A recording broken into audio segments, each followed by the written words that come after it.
everyone. We're here at the Caribbean Developers Conference in Punta Cana. My name is Cecil, and I have my good friend here, Sean, who works at the Hidden Genius Project, which gives education to a lot of underprivileged youth over in the California area. So I'm really excited to get to talk to him and hear about what some of the new things that are happening with this program. So Sean, how you doing, buddy? I'm well, thank you. You know, I always love getting to catch up and talk to you, man. Like, I feel like we met in person years ago, and so every time I get to, sit down and talk to you about like what's happening, like I always want to get you to come on and talk to us. You know what I mean? Awesome. Thank you, man. I appreciate it too. And every time I see you, it's a reminder of growth. Sure. Right in the space, knowing where we started and knowing where we both are. Yeah. Where the space has evolved to. So it's always a pleasure to. I feel you, man. So for folks that may not know you, why don't you give them a little bit of an introduction of like who you are? I am Sean Valentine. I am the Director of Strategic Initiatives at the Hidden Genius Project, where we train and mentor Black male youth in technology creation, entrepreneurship, and leadership skills that transform their lives and communities. Nice. And so you've been doing this for a while now. Yeah. Right? Yeah. This is our 10th year anniversary. Wow. Actually. Yeah. That's crazy. Yeah. And so in the past 10 years, I'm sure you've seen like a lot of change and a lot of growth happen within the community and with the space that the Hidden Genius occupies, right? For sure. Being able to be in places like this and seeing more represented folks entering in the space. I know we've had with 95% of our geniuses enter into college, maybe 65% of them are enter into STEM-related fields, right? And then 100% of our students, we're 10 years old now, so our most mature students are matriculating into careers. 100% of those are in STEM-related careers. Right. Data analysts, working in AI, IT, and all the spaces where, we wanted to see representation and we wanted to see students seeing themselves at. That's amazing, man. So like you said, you've been doing this for a long time, but for folks that may not know you or may not know about the actual project itself, like we know that you said like you help folks with like education, right? But like what does that actually mean? Like what are you teaching folks? What are they learning? Like if I get involved or if my student gets involved in the program, like what do they leave with? So our students are with us for 15 months within our intensive immersion. Yeah. Our intensive immersion is exclusively for Black male identified youth, high school aged. So we call them rising freshmen, leaving their 8th grade year, going into their freshman year, to rising juniors. Not trying to get in the middle of their senior year. There's a lot of applications and things of that nature. So that's our targeted demographic for our intensive immersion. It's 15 months. The students get the geniuses get over 800 hours of computer science training. Front-end languages like HTML, JavaScript, CSS, Python on the back, Swift on the back end, Flutter, Ruby, and the such. They intend to graduate the program by completing a capstone project, which is a mobile or web-based application, usually connecting some social good or advancing some social good with the use of technology. Okay. We had a young man who created, Malik Poole, he created a program called HIRE, H-I-R-E, helping inmates reach employment. And he saw that his uncle had been recently released from prison, and so it was a gap between him and the companies that were empathetic to that situation. Sure. And so creating a marketplace, using his skill sets within the program to create a marketplace for those two folks to connect, those users to connect, is an amazing, opportunity and turnout from, students from our program. The other way we work is our catalyst programming, knowing that students wouldn't always be eligible or live in proximity to a site. We create these catalyst events in near or nationwide. We've even been international with it. London, shout out to London and Johannesburg, where we, 99% of the programming and the content is facilitated by the geniuses, our alumni, and they teach local youth from the area, the basic skill sets around computer science. Maybe it's design thinking, maybe it's early, drag and drop type, Scratch, robotics, partnerships like with Sphero, and breaking down and recreating Arduinos and things of that nature with the local youth in partnership with a Stripe or Yeah. a Microsoft or a Megsoft, Yeah. you know, showing that those skill sets lead to career opportunity. That's the start of a career opportunity. I feel you. You know, it always reminds me of something my grandma always used to tell me, that knowledge is power. And it became such like a cliche thing to say, but then when you really think about it, like when you think about like what that phrase actually means, it's so true, right? Because if you have information and you have not only just information, but knowledge that you can actually apply to something, like that's a life-changing tool that you have. You know what I mean? And so being able to give people the opportunity to learn about technology, which is everywhere, right? Like every industry, everything in your house, outside of your home, right? To learn about technology and how it works, and not only that, but also how to be a part of that space and how to control it. Again, it's a life-changing event for tons of folks. Yes. Particularly for folks that don't always have like direct access to that information. And so one of the things I want to ask you is, like, so your group originally started in Oakland. Yes. What do you think the impact has been on the community based on the program that y'all have been having with these kids and stuff? You know, we just had our end of summer celebration, and we do have our you know, headquarters in Oakland, but we do have sites in Richmond, Los Angeles, and Detroit. Yeah. And so at the end of every summer, we have our celebration where we welcome our students back, our alumni, and then the students that were within that program, and highlight the accomplishments of that summer. There's a spotlight within that programming where we, you know, where we share space for parents to talk about impact and how we impact. Yeah. And so, oddly enough, the stories are always the same, but yet incredible. Yeah. Right, heart moving. A parent in LA, you know, talked about the stats around, you know, raising a black male youth in the Inglewood, you know, greater Los Angeles area. It's like 1 in 4 die or, you know, are incarcerated. She had 4 sons. Yeah. Wow. And she was saying how the program, you know, was changing the trajectory for her sons, right? We talk about impact, right? Yeah. So you go to Detroit and you hear the same type of story, the same type of stats, and the same type of change and hope and you know, like the sun is coming out all of a sudden. And so when you talk about what type of impact you're having, like I can tell you about companies like Stripe or Microsoft where the employees are having an amazing time, you know, pointing to what their superpowers are to influence youth, right? So giving people at work an opportunity to do something great, right? Yeah. And you have parents who are just, you know, hopeful about the life journey of the students around them. And then you have communities, you know, excited about a brighter future. You know, we listen to the news all the time and it's sensationalized with negativity, but there's stuff to be proud of. And this type of work is definitely to be proud of and touched and felt through those different types of stakeholders.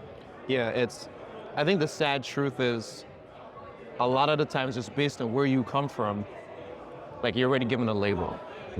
And because of that label and because of that location, that a lot of the times you didn't have any control over that. Like, you know, it's just a situation that you were born into or your family, you know, whether you needed to move or whatever the case is, like you have to be there. Because of that location, people look at you a certain way and you have a certain label and there's certain expectations of how you're going to behave and what you're going to do. And for a lot of folks, like that's to their detriment. And so that means that a lot of folks don't want to invest in those communities and people with those labels. That means a lot of folks don't want to go there. Companies don't want to employ those people, right? And so what happens, again, kind of going back to what I was talking about before, like you don't have the knowledge, you don't have the information because people don't want to give it to you. You know what I mean? And whether that's like explicit or implicit, like whether they do it intentionally or not, the fact is like, you know, because I'm in a certain pocket, I don't have information. You know what I mean? And so that's why I always commend organizations like yours, because you go to those places that people don't want to go to. You talk to those people that people don't want to talk to, right? And then you enable them with knowledge, and then that now is a life-changing event. You know what I mean? And with that now, again, the students, the children, and even the families of those children, like they see a world that they never thought was possible, right? Like the world looks different for them. Like their perspective of how things can happen is so different. You know what I mean? And that's because of, again, us giving folks the opportunity to get knowledge and just understand how basic things work. It's interesting you say that. I had a gentleman in our program, he's near and dear to my heart. Yeah. And he told me that coding wasn't for him. And so I asked him, what do you do? He's like, I clean sneakers. Yeah. So I'm like, well, how many sneakers you gonna have to clean before you make $1 million? Yeah. So he starts rubbing his hands. Yeah. And so he comes up with this, business idea, fix my kicks. And, shout out to his Stripe connection. Yeah, He's using Stripe to do the transactions. And again, you had a person who thought that they were only fitting in this box, right? They felt uncomfortable in the box, but somehow, some way, they've been typecasted and believed that this box was only for them, right? And then, once you show them, access to the resources and the knowledge, and then also the networks. Now that's the thing, right? The networks are almost 80% of the battle. Yeah. And being able to connect with you where we've met has been able to bring, me here and to connect with all the other folks and then spread, that's, an amazing resource to share around, and particularly in this space. Yeah. But, I don't want to miss your question. Yeah, I mean, again, I love that, and I think in addition to the knowledge, right? So the knowledge is important, but like you said, it's just one part. The networking is a big thing too. Yes. Right? Because it's one thing to say, hey, I know a lot of things, but then now I need the opportunity to actually apply it too. Yeah. Right? And that's where the networking comes in, and that's where, having someone to maybe mentor you or listen to you or just kind of be like, hey, I want you to pay attention to what I'm doing. And I think one of the important things that comes from that is that like these people have a level of confidence now that's different, right? Because I think confidence is important. You have a skill. It doesn't have to be technology. I can do a thing. And that's why I need the confidence. And that's why I brought the Fix My Kicks and James up, because again, a person typed into this box now is thinking differently. He took a private plane home with Melody Hops, right? You think different when you're that high in the air, and only 10 people on the plane. But again, exposure. Yeah. Right. That there's so much more traveling, being able to take students from, east anywhere. I mean, east and we were talking about that at dinner last night. East anywhere, and bring them to another space and have them thrive. Yeah. Knowing that they're, uplift and creating an increased amount of confidence in them. So the work has been incredible, and definitely life-changing. So in the past 10 years, you probably have tons of students that have graduated from the program. Yeah. What are some of these students doing today? Like you said, some of them are in IT at companies like Neuro.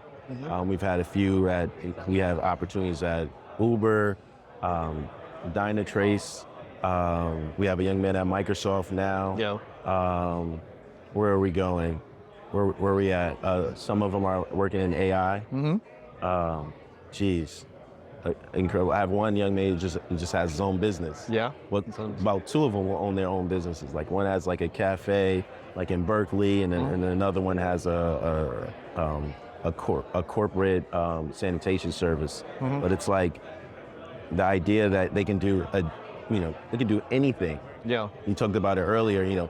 Changing the connotation of who they are and what people think of them. Yeah. It's interesting that people have a problem sometimes with us even calling them geniuses. Yeah. We've let people call them everything else. Yeah. And then one time you'd say, something positive about this group. Then it's a problem. That is a problem. It's a problem. So I can imagine with having all of these folks in these different companies and seeing them evolve over time. One, I have to imagine it's empowering and encouraging for you. But I can also imagine it feels the same way for the new batch or the new cohort of students that you have. Because now you can show them, listen, you're probably just getting started and it's probably going to be a little rough in a couple of, doing the work and whatever. But look at what can happen if you stick through it. Look at what happen if you can finish and see your way to the end of it. Our greatest resource within the program is our alumni.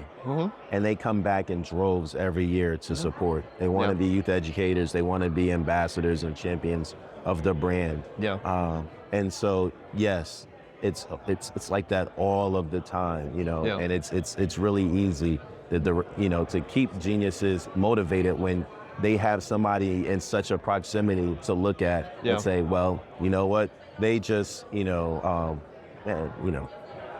just got a job at Autodesk. We got a young man, he did the apprenticeship within the program. Then we saw him get an internship. Like, I can see myself doing that. I remember even James Green, he saw another young man who got, he had one of his companies partnered with Capital One, I remember. He got like a $250,000 check. And so everybody was like, oh, it's real. People our age can do that. And so everybody, like that next cohort, wanted to finish their project and make sure that they found out and understood venture in the most positive way. Sure. So yeah, it's the geniuses seeing folks that look like them more often, coming from the same space, and now even in such a proximity that, and within their cohorts, that it's believable. And so, because you have to have an example. For sure. You know what I mean? Like we could tell you, but I can show you too. It used to be you, right? Yeah. Right? And you were like a few, graduated years away from them, right? But you made it closer. And then now it's like the proximity to the person is that much closer. Yeah. Right? It was funny, we did the Smart Sheet in Formula One bit recently, and the students watched the commercial. One of the geniuses were flying a plane, and once the the last shot of the clip ended and they turned it off and they asked for questions, the student just turned quickly and was like, "Are you really flying that plane?" Yeah. And yeah, we fly planes. So we do, and we can be proud of it. Yeah. And we're in proximity to, and we're not too many phone calls away. Yeah. Yeah. I love that, man. So tell me about some of the initiatives and projects y'all have coming up. Like what can I expect Hidden Genius to be doing and working on in the future? For sure. You can see us at Brothers Code December 10th in Detroit, in the Bay Area in Oakland, and in LA. We'll do our Brothers Code event where we showcase, our work and our partnerships with the community. So if you have a team out in any of those markets, please tell them to contact me for sure. Okay. Again, having the geniuses come out, showcase skill sets that are career related, and then connect them to the brands and persons at the same event, so that I learned this and I met Cecil, who does the same thing. And if I connect with Cecil and keep contact with Cecil for a few of my high school years, and maybe as soon as I'm in college taking computer science, it might be an internship for me, right? And we can start this stuff early. So that's what we do at our Brothers Code event. It's in relationship with President Obama's My Brother's Keeper initiative, Computer Science Week. Yeah. And so if any of you partners and companies or allies want to join forces, please send me an email. I'm at Sean@hiddengeniusproject.org. Got it. And so last question I want to ask you. So because hopefully there's a lot of companies watching right now. For sure. Hopefully. And if I'm the NFL or the NBA or Cecil's little tiny company down in Florida. Yeah. And I want to get involved in what you're doing, whether it's sponsorships or whatever the case is. Like, how can I get involved and help out the work that y'all have? NFLPA, great partner. The NBA Foundation, another great partner. And Cecil's Acme Inc. down the road. You can reach us at contact@hiddengeniusproject.org. Awesome. We're a tight group. We're intentional. We do get back to folks. We want to partner. We want to share as many opportunities with our youth today as possible to show them that everything is possible. They just got to put their mind to it. Awesome, man. Well, hey, I appreciate you, man. Thank you so much for coming on. Thank you so much, bro. Always, brother. Always. And then thank you all for watching. Again, we're here at the Caribbean Developers Conference, and I just spoke to Sean about the Hidden Genius Project. Make sure you head over to their website and check out some of the events that they have coming up in the future.